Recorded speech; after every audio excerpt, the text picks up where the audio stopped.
Program pemutihan pajak kendaraan bermotor akan diberlakukan pada 19 Agustus hingga 14 Desember mendatang. Dalam pemutihan kali ini dilakukan untuk tunggakan PKB 2 tahun atau lebih, sehingga penunggak pajak cukup membayar 1 tahun serta tunggakan pajak plus pajak 1 tahun berjalan. Pada program pemutihan pajak juga diberikan diskon 50% biaya balik nama kendaraan bermotor, dan wajib pajak juga dibebaskan denda serta bunga pajak kendaraan bermotor.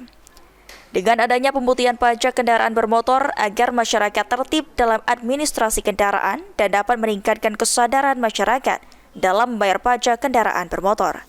Sampai dengan Desember yaitu ya kita